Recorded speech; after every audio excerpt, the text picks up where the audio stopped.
Hi everybody, and welcome to beautiful Ho Chi Minh City in Vietnam. Today we're going to be flying Vietnam Airlines business class on their A350 from here in Ho Chi Minh City to Melbourne in Australia. I'll catch up with you guys at the airport since I've heard that it can take a long time to get through security and get through the airport here. Hi everybody, and welcome to the Lotus Lounge 1 inside of Ho Chi Minh City Airport's International Terminal. And the rumors were right about the immigrations getting back into the airport being maybe the worst airport line I've ever seen. It took me about an hour and a half to clear immigration, and then after that there was still security. So this took forever. Now thankfully I was only outside of the airport for a couple hours, so I'm still about 3 hours ahead of when my flight would take off. I figured I would want to have some time here just to kind of unwind a little bit because it's been a very long day with the time change and everything like that.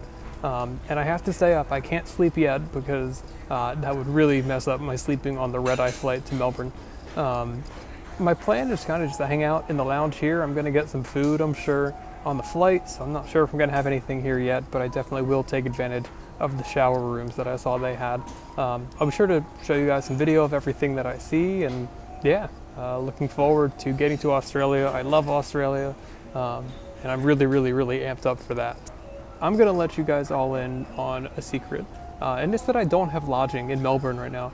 I had gotten Airbnb, but the host never confirmed my reservation, so I do not have an Airbnb. So really what I have to do in the lounge here is figure out where I'm going to sleep tomorrow night, because that is something that is not determined at this moment. My overall opinion of the Lotus Lounge was that it was good, but not great. There wasn't great communication throughout the lounge. There weren't signs saying how things worked, but the shower was nice. Anytime there's a shower suite in the lounge, that's always a big plus to me, especially before a long flight. It really allows you to freshen up. And the food, I didn't have any, but it looked pretty good, and there was a pretty wide variety of food, both hot and cold. So overall, I'd say this is a pretty good lounge, and if you have a business class ticket, you should definitely go. The airport overall was kind of strange to me because it was pretty quiet. Now, it wasn't like Guam where there was almost nothing going on, but there were a lot of stores that were closed, and the stores that were open were pretty empty, and overall there just wasn't the hustle and bustle that you would expect from a major international airport. The shops did seem pretty cool. There was actually a wide variety of different things you could buy, souvenirs. So that was pretty cool. Interestingly, there was a second security screening before the gate, and this was specifically to check for water. Apparently, Australia requires that if you're coming from certain countries, there is a second screening to make sure that nobody's bringing water onto the plane. I didn't even drive the train.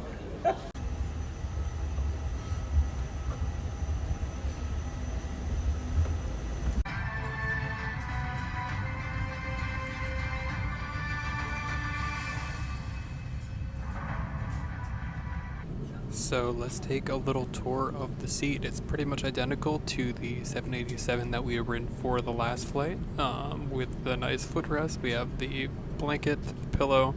We have a little comforter on the seat this time since it's going to be a red-eye. Same big infotainment screen. And then down by my feet, I have the safety information, a water bottle, an outlet that was not working earlier, but hopefully it will work once we get into the air. We have seat controls to my right, along with the remote for the infotainment screen, and a headphone jack and a USB port. And then over here we have the Amenity Kit, and we have headphones to use if you'd like, as well as a reading light over here. So yeah, the setup is pretty much identical to what we had on the 787, but I'm really excited for this. This will be my first time on an A350. Getting film in the airport was kind of tough, so that's why there is less of it than there have been for other videos.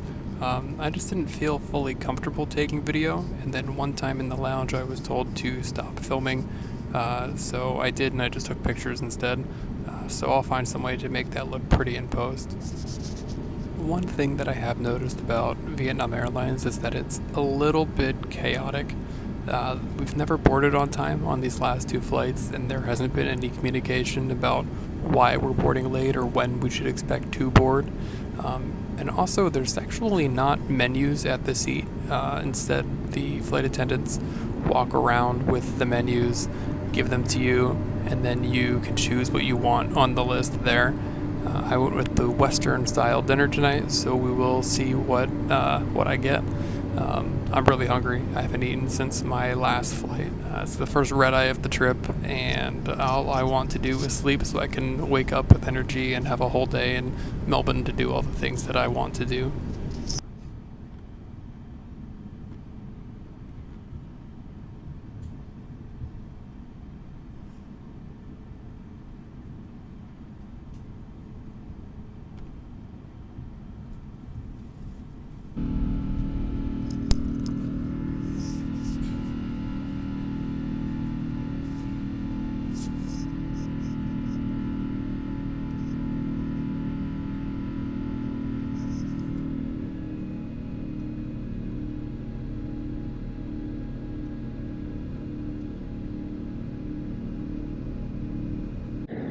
I will take a moment to go through the Amenity Kit. It looks the same as the one from the 787, but let's see if it's the same inside.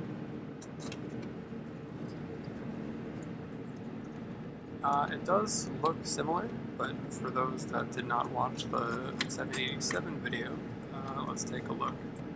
So we have the sock, we have an eye mask, we have here is the list of everything. We have lotion, lip balm, a comb, an eye mask, a toothbrush, toothpaste, socks, earplugs, and a sticker. So overall, this is a perfectly fine amenity kit. I wouldn't say it's anything exceptional or anything awful. The socks are actually really, really soft. These are socks that I think I'm going to want to wear at home. But yeah, aside from that, just what you would expect.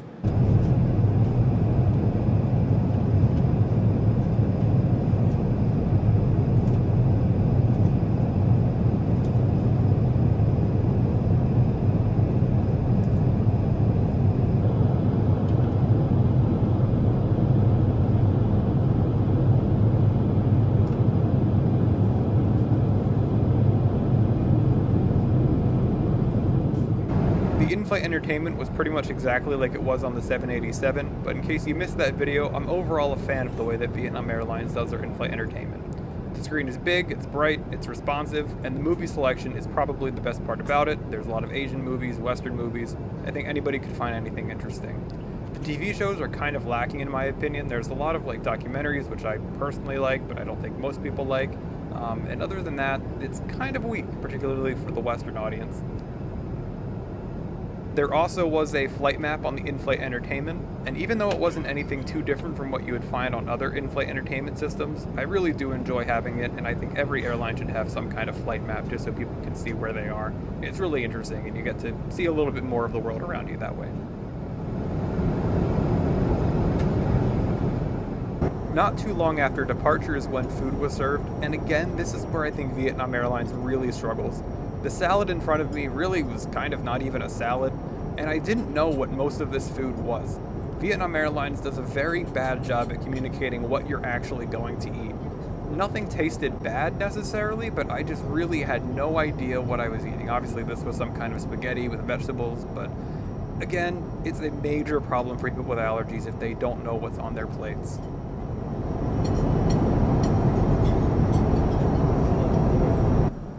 It is bedtime, and it definitely feels like there's a good amount of room in this seat. As somebody that's 6'4", that's something you always got to worry about on planes, but no concerns here. So I'll see you all in the morning as we're approaching Melbourne, and good night.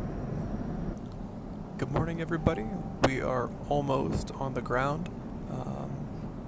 I pretty much slept through the entire flight, which is awesome.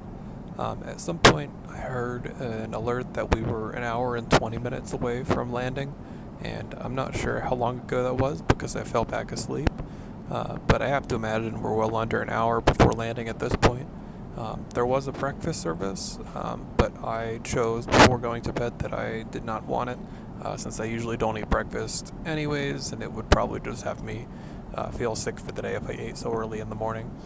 I really love having a lay flat bed when I'm flying overnight. It's nice having a business class seat during the day because you can fully enjoy it, but what's really enjoying a seat is being able to get the sleep that you need to go enjoy your destination the next day. And for the amount of miles that I paid for this experience on Vietnam Airlines, both of the flights combined, I think it was a complete steal, even if the airline is probably a step below lots of their other competitors in the area.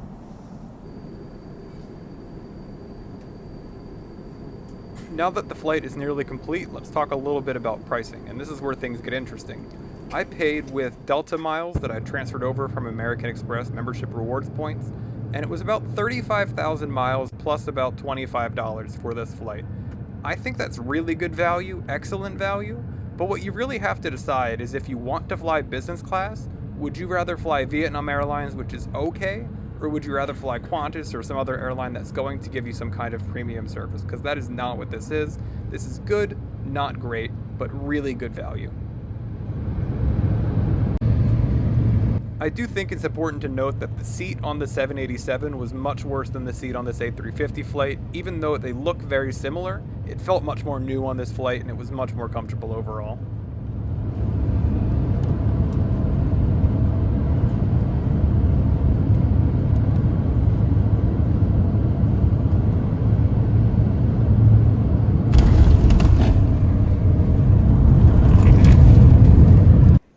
Hey everybody, and welcome to Melbourne Airport.